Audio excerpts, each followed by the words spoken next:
All right, Tigers can't finish off the sweep. They dropped the series finale to the Astros in Houston before heading back home for the home opener. We're going to talk about both of those things today on Locked On Tigers. You are Locked On Tigers, your daily Detroit Tigers podcast. Part of the Locked On Podcast Network, your team every day.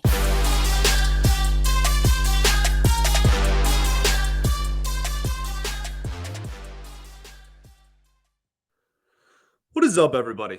Welcome back to another edition of Locked On Tigers. I'm, of course, your host, Scott Bentley. Today is Thursday, April 6th, 2023. Thank you for making Locked On Tigers your first listen every single day. We are free and available wherever you get your podcasts, including YouTube, part of the Locked On Podcast Network, your team every single day. Alrighty, we are back. Tigers lose the series finale to the Houston Astros by a score of 8-2 in Houston. We're going to talk about that, obviously, and then we'll end the show talking about kind of a preview of. I said we blah blah blah. We said we were going to do this earlier in the season. I guess we're like 6 games in, but regardless, I want to talk more about other teams, but I still want to talk about them in context of the Detroit Tigers. So going into a series, we're going to kind of have like a series preview. I don't think we need to preview every single game. I don't think that's necessarily necessary, but I do think that it's nice to kind of get okay, we're about to play 3 games in a row. We're going to see over half the rotation. Let's kind of break down where this team is at and stuff like that, because we didn't do too much preview work last year. Okay. So we're going to do that as well. It's the home opener, always a fun time in the Detroit area as well. So that'll be a fun thing to talk about. But let's start with this 8-2 loss against the Houston Astros. I'm not losing any sleep over this game. I think I want to start with that. 8-2 finals certainly isn't pretty, but like we'll talk about the bullpen later. But you were within striking distance up until the bottom of the 7th inning. Like you had the tying run at the plate in the top of the 7th inning with no outs.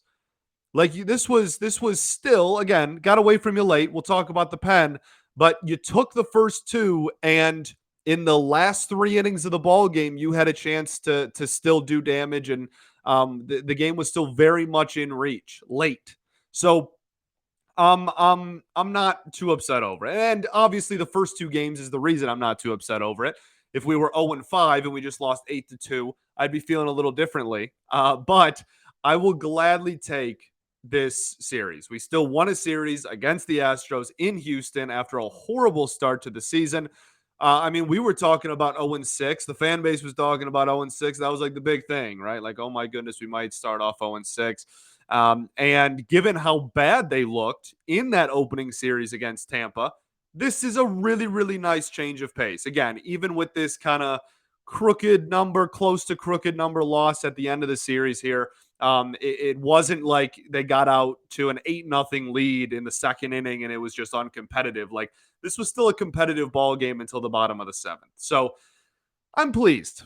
I'm pleased with the series. I'm not necessarily pleased with a 6-run loss, but I'm very okay with where we're at currently after the 3rd game of this series, which I wasn't necessarily planning on saying coming into it, and I will gladly take that. Okay, cool. Miguel Cabrera also received some gifts before the game. That's going to be kind of a fun thing to watch throughout the season. The farewell tour, obviously, we're all very aware that this is his last year here, but he, I don't know, just like getting the 10-gallon hat was kind of cool, and then getting whatever is in that bottle looks like a fun time. It's going to probably expensive as heck. So just kind of a cool thing that when he plays his final game in all of these stadiums, which is going to be 30, right? Like I guess he's the first person ever to do that. Like we've seen farewell tours before. We saw Jeters, we saw Pujols, but none of them faced all 30 teams in one season. So like this is kind of a cool, unique thing that really only Miggy will have been able to say he did. Like he's going to get gifts from 30 teams. I mean, we're obviously going to give him some send off in game 162 as well. I think we end the season at home. Oh, maybe we don't. Regardless, in his final game here, we'll obviously give him gifts too. So just kind of cool to see what he's going to get from all the teams, and got a very Texas gift and gave like the the hook 'em horns there to the crowd with his cowboy hat on. It was kind of a cool thing before the game started. Let's get into the ball game though. Christian Javier, man, that's a darn good pitcher, and I said that about pretty much everybody who took the bump for Houston in this series, but they deserve it. This is a phenomenal baseball team, and even sans Justin Verlander now, still a lethal rotation that needs to be taken very seriously.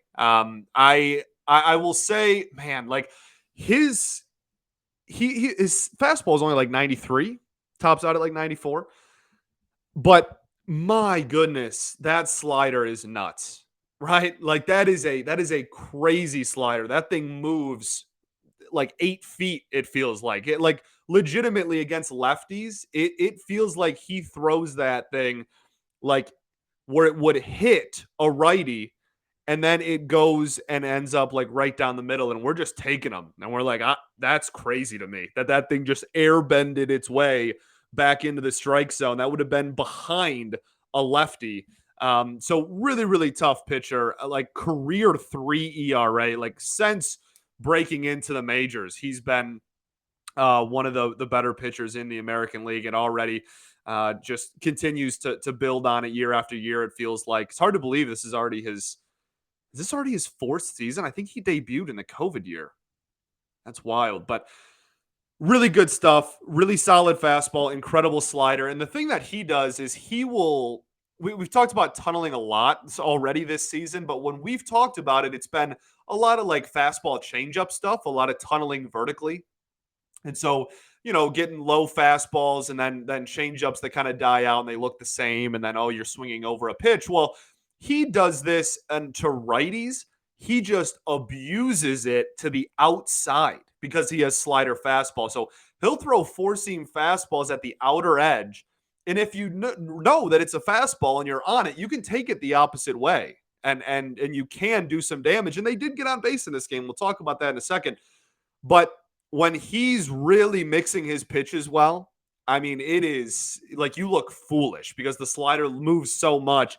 He'll just dot you with 4-seam fastballs low and away, or not even, just middle and away, and then sliders away that are balls outside, and just will carve people up. So his final line was 6 innings, 5 hits, 1 earned run, no walks, 5 Ks.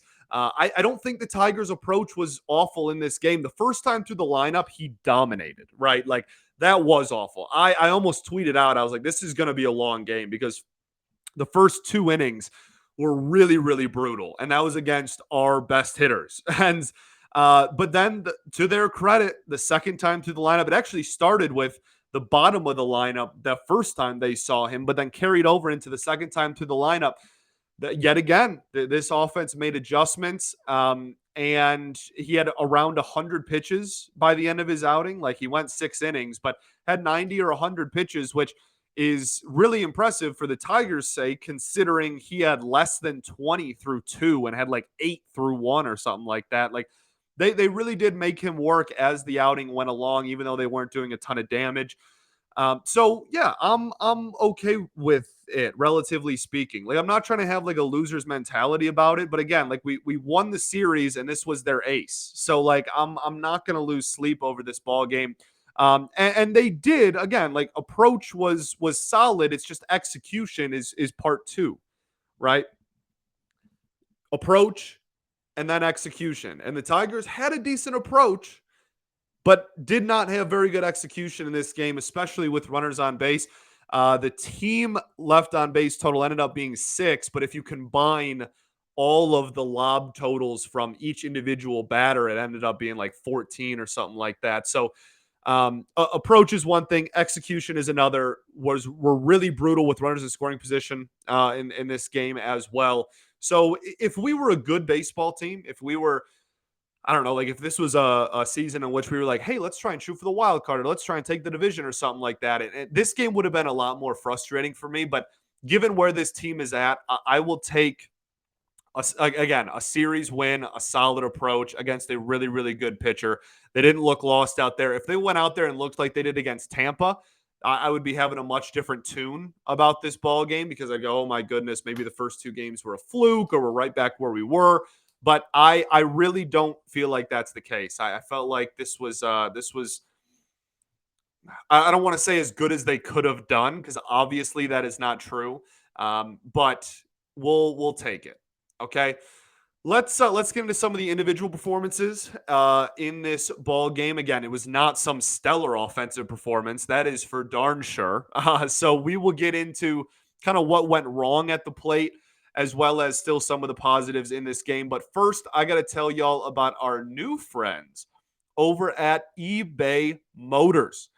For a championship team, it's all about making sure every player is a perfect fit. And it's the same thing when it comes to your vehicle. Every part needs to fit just right. So the next time you buy parts and accessories, head to eBay Motors. With eBay Guaranteed Fit, you can make sure every part you need fits right the first time around. Just add your ride to My Garage and look for the green check to know if the part will fit or your money back. No risk at all. They really are the best. And because just like in sports, confidence is the name of the game. When you shop at eBay Motors and with over 122 million parts to choose from, you'll be back in the game in no time. After all, it's easy to bring home a win when the right parts are guaranteed. So get the right parts that fit right and the right prices on ebaymotors.com. Let's ride. Eligible items only. Exclusions apply. Also, going to tell you guys today about our friends over at Built Bar. You know what it is, BuiltBar.com. Still, Built Bar March Madness as well. Go vote for your favorite bar or puff. Go to Built.com and just get some bars and puffs. They are the best. The candy bar that tastes like, or the protein bar that tastes like a candy bar, rather. See, I can't even tell the difference. And if you do vote in the Built March Madness bracket, how many? 50 lucky Locked On listeners are getting a free box of Built, and one lucky Locked On listener is getting a 12-month subscription to Built to have the best Built bars sent to their house straight to them. You got to try Built. They're the best protein bar ever, as I've said a million times over the years now. What makes them so good? They're covered in 100% real chocolate, and they have amazing macros. I don't know how they do it, but they pull it off every single time. So run to BuiltMarchMadness.com right now to vote for your favorite bar or puff and pick up a box while you are there. You can vote every day in March and throughout, and go support your pick. You can also go to Walmart, go to Sam's Club, pick them up in person now. They are the best. Get your hands on some Built Bars today. Okay, we're back here. Second segment. I'm all over the place. I'm sorry. Let's get into the offense here. Second segment of Locked On Tigers. Nick Maton finally gets his first hit. It was a real kind of, I don't want to say a cheapie because I don't think any hits are cheap necessarily in Major League Baseball, but it was certainly kind of an infield single that he legged out, and good for him. Hopefully that's kind of an off his back type of situation, and we can go because he was over up until today's ball game yesterday as you're listening to this. Riley Green, he's just so good. He's just so good. OPS well into the 900s now on the early season. I think he's going to be, and like this isn't a hot take or anything, but I think he's going to be hitting 2 or 3 for most of the season. I understand kind of the want to hit him leadoff sometimes, and I'm sure we'll get a few games in there where he is. But if he has the power stroke this year, you want to get him as many at-bats as possible with runners on base. And so I think that 2 or 3 spot in the lineup is going to be a nice home for Riley Green going forward. Another good defensive game as well in this one, where he's already had several in this series. It seemed like pretty much every game in Houston, he was making nice plays and covering a lot of ground out there. Matt Vierling. Shout out Matt Vierling. Didn't think I don't think we're going to see too much Matt Vierling in the 3-hole like by the end of the season, but we certainly did in this game, and he held his own. Like he wasn't awful in there. He held his own, got another hit. Left a couple of runners on base in a key spot at one point in the game, but yeah, not a bad day at the plate for 3-hole hitter Matt Vierling. When you're hot, you're hot. You got to mix with the lineup. I do think that he should have caught that ball in right field, and that kind of like blew the game open, and you're like, okay, this is out of reach now. I think it hit his glove. He was diving for a ball with runners on base over there and right. I really think he should have caught that baseball and would have kept the game closer for at least a little bit longer. But all in all, phenomenal series for Matt Vierling. Hopefully he can take that momentum out throughout the rest of the year. Austin Meadows, still waiting for him to lift a baseball. He had one kind of where I thought maybe it would get in the Crawford boxes and we'd see the first home run of his Tigers career, which is incredible. We're still waiting on. But I'm a lot of ground balls again, a lot of hard hit ground balls. Still just desperately waiting for him to lift the ball. Let's talk about Javi. So Javi was not a starter in this baseball game. And in a span, he pinch hit in the seventh.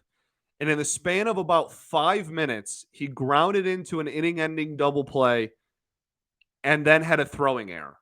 Like immediately entered the game and then inning-ending double play, top of the inning, throwing error.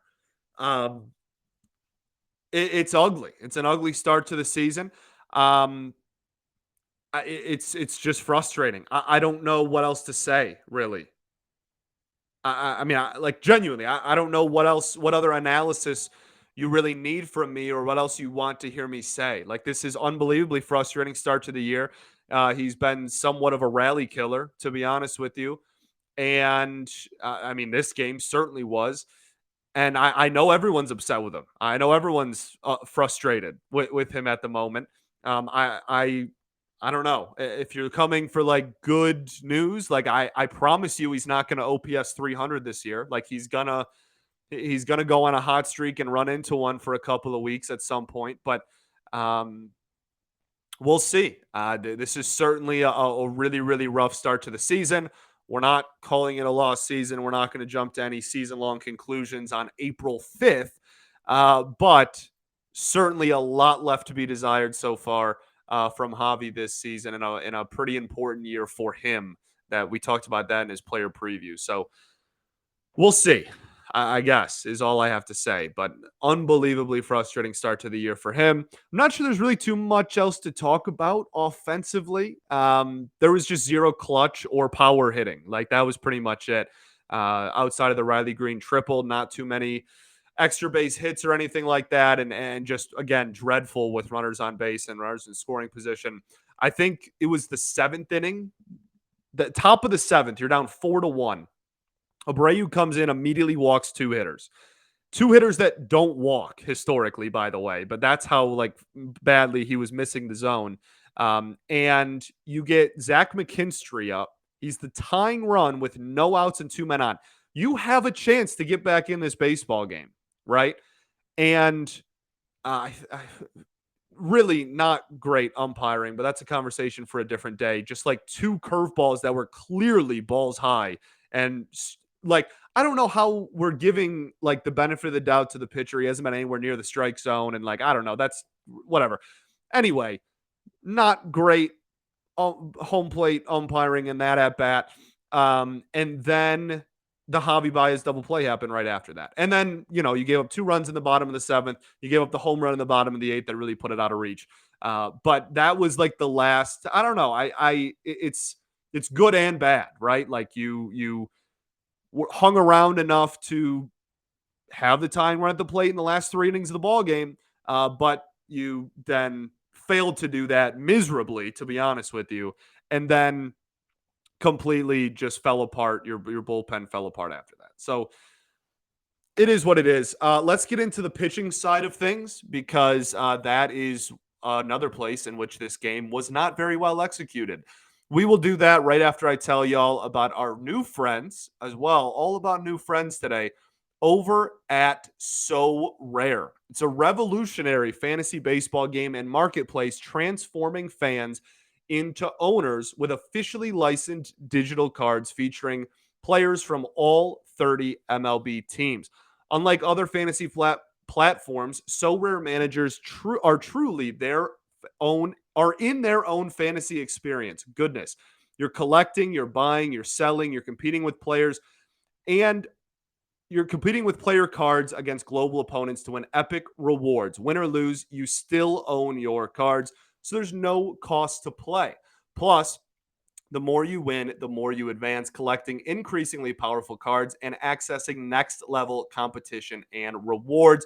They already have partners like Juan Soto and Julio Rodriguez as well. It's really cool. To enter a lineup into So Rare, the MLB competition, you need to fill 7 positions: starting pitcher, reliever, corner outfield, middle infield, outfielder, etc. You have a flex option you can do, like Otani would be the ultimate flex option, but it's the position of the player is always indicated on the card. And yeah, it's cool. They use an action-based scoring system where events that happen on the baseball field immediately translate into positive or negative points for your So Rare team. It's really, really fun. MLB games happen twice weekly on a 3 to 4 day cycle, right? Monday through Thursday is how So Rare works, and then Friday through Sunday. It's very, very fun. So go check it out. Head to sorare.com/locked on. That's spelled SORARE.com to draft your team of free player cards, set your lineup, and start competing today to win epic rewards. Again, that's sorare.com/locked on to start playing today.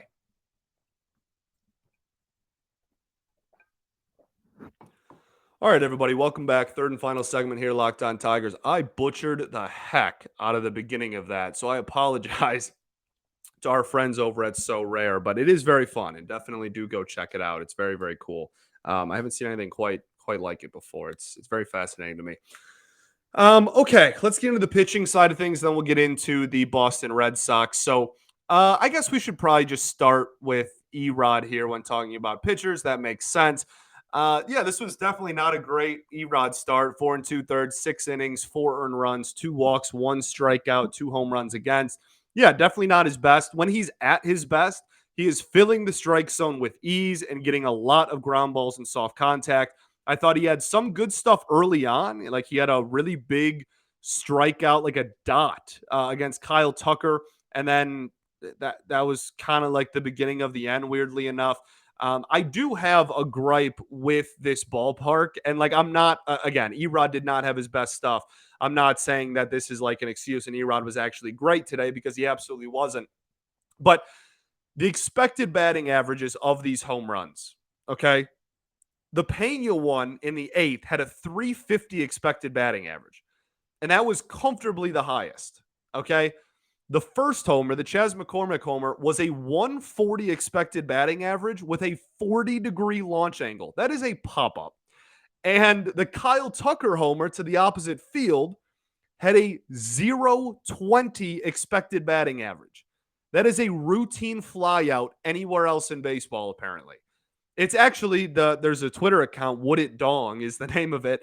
And it takes every home run that happens and says, would it be a homer in any other park? And no, the Kyle Tucker home run was, they call it a unicorn. It's only a home run there. So like, yes, it's just a brutal combination of not very good command and efficiency from Eduardo Rodriguez, certainly not his best, mixed with some really bad luck from a hitter's park to the corners. Let me tell you, it's kind of like modern day polo grounds. Like it's just the Crawford boxes and a really short porch out and right, and then it's like 40 a million to dead center. So, yeah, combination of both. Again, I'm not making an excuse. Like the Astros deserve to win this game comfortably.